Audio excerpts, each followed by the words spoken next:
اب احادیث مقدسہ کی روشنی میں یہ بات ثابت ہوتی ہے کہ قیامت کے قریب کثرت سے زلزلے آئیں گے۔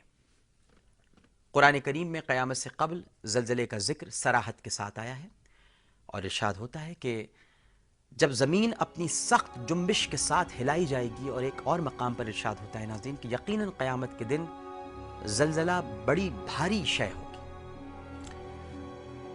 اب آج جس طرح دنیا بھر میں زلزلوں کی کثرت بڑھ رہی ہے، اس نے قیامت کی یاد تازہ کر دی ہے۔ انڈونیشیا میں سونامی کے نام سے مشہور سمندری زلزلے میں لاکھوں افراد ہلاک ہوئے۔ چند برس قبل آپ سب کے علم میں ہے کہ آزاد کشمیر اور بالا کوٹ میں زلزلے کی تباہ کاریاں کوئی نہیں فراموش کر سکتا۔ بھارت، چین، ایران اور جاپان میں بھی رواں صدی کے دوران زلزلوں سے کئی اموات ہوئی۔ یہ قیامت کی کھلی نشانی ہے۔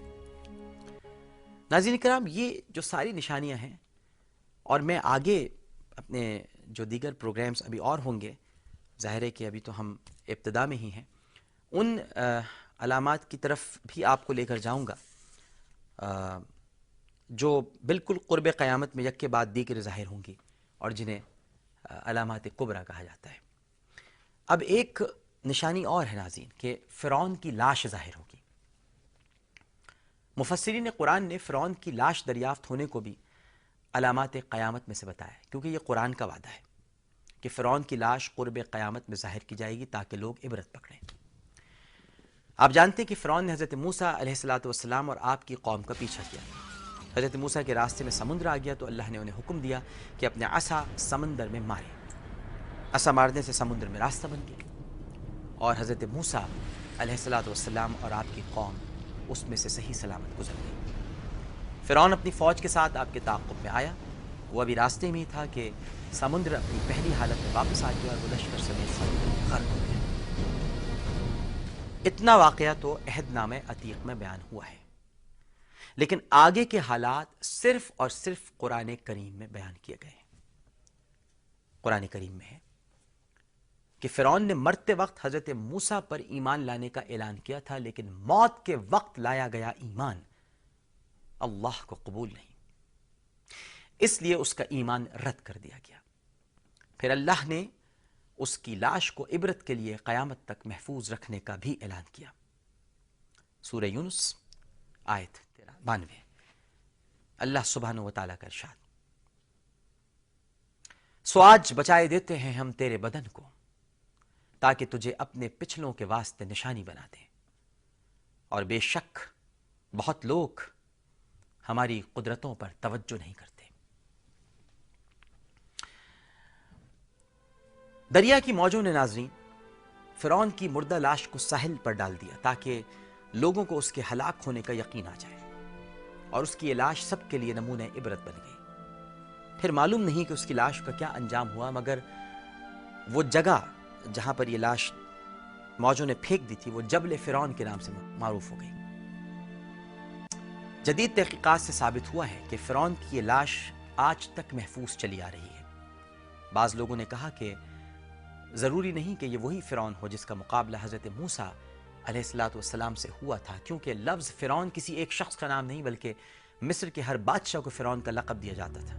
مگر اب جدید تحقیق نے یہ ثابت کر دیا ہے کہ رعمیس یا رامسیس نامی فرعونی وہ بادشاہ ہے جو موسیٰ علیہ السلام کے مقابلے پر آیا، اور اس کی حنوط شدہ لاش دریافت ہو چکی ہے۔ اس کا جسم اور چہرہ سلامت نہیں، اور محققین کہتے ہیں کہ ایسا لگتا ہے کہ اسے مچھلیوں نے کھایا ہے۔ 1975 میں اس فرعون کی لاش کو فرانس لے جایا گیا، وہاں اس پر مزید تحقیق کی گئی، اور ماہرین نے یہ رپورٹ دی کہ جس فرعون کی یہ ممی ہے وہ سمندر میں ڈوب کر ہلاک ہوا تھا۔ یہ بات اس ممی کے جسم میں موجود نمک اور کان کے پردوں میں موجود کیمیکل سے معلوم ہوئی۔ مورس بکائے یہ انہوں نے ایک مشہور کتاب لکھی ہے، اس کا نام ہے کہ قرآن، بائبل اور سائنس۔ اس میں یہ ساری تحقیق پڑھی جا سکتی ہے کہ کس طرح سے فرعون کے بارے میں یہ ثابت ہوا کہ یہ وہی رامیس ہے یا رامسس ہے، تو میرا خیال اب اس پہ کوئی شبہ دنیا کو نہیں ہے۔ لہٰذا قدرت نے فرعون کی غرق شدہ لاش کو عبرت کے لیے کنارے پر ڈال دیا اور آئندہ نسلوں کی عبرت کے لیے اس کو گلنے سڑنے سے بھی محفوظ رکھا۔ قاہرہ کے عجائب گھر میں اس کی لاش ناظرین ایک وزٹنگ سائٹ ہے، یعنی قرآن کے وعدے کے مطابق وہ عبرت کا نشانہ بنی ہوئی ہے یا عبرت کا نشان بنی ہوئی ہے۔ اس کے منہ میں ایک چھوٹی سی نلکی ہے اور اس نلکی کے ذریعے اس کے منہ میں قطرہ قطرہ پانی ٹپکایا جاتا ہے اور اس کے ناخن مسلسل بڑھتے رہتے ہیں، جنہیں 2-3 ماہ بعد باقاعدہ تراشا جاتا ہے۔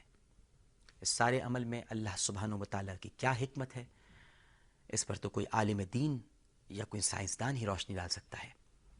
میں تو صرف اتنا جانتا ہوں، بلیور ہوں، کہ قرآن کا یہ وعدہ کہ فرعون کی لاش قرب قیامت میں ظاہر کی جائے گی تاکہ لوگ عبرت پکڑیں، اس صدی میں درست ثابت ہو گیا ہے۔ پروگرام آثار قیامت یہیں پر اپنے اختتام کو پہنچتا ہے۔ اللہم صلی علی سیدنا و مولانا محمد وعلی آلہ وصحابہ وبارک وسلم وصلی علیہ۔ پروگرام پیش کرتے ہوئے اگر زبان سے کوئی گستاخی ہو گئی ہو، کوئی جملہ ایسا نکل گیا ہو جو گستاخی کے دائرے میں آتا ہو، تو اپنے رب کے حضور معافی کا خواستگار ہوں۔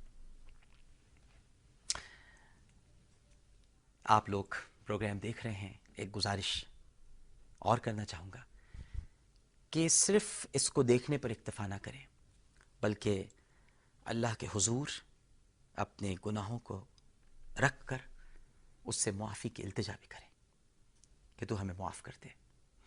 یہ بہت قریب علامتیں ہیں جو ظاہر ہو چکی ہیں اور کچھ ظاہر ہونے والی ہیں۔ اللہ تعالیٰ ہم سب کو محفوظ فرمائے۔ اللہم صلی علی سیدنا و مولانا محمد وعلی آلہ وصحابہ وبارک وسلم وصلی علیہ۔ عامر لیاقت حسین کو اجازت دیجیے، اللہ نے چاہا تو کل پھر حاضر ہوں گے۔ اپنا بہت خیال رکھیے گا۔ اللہ حافظ۔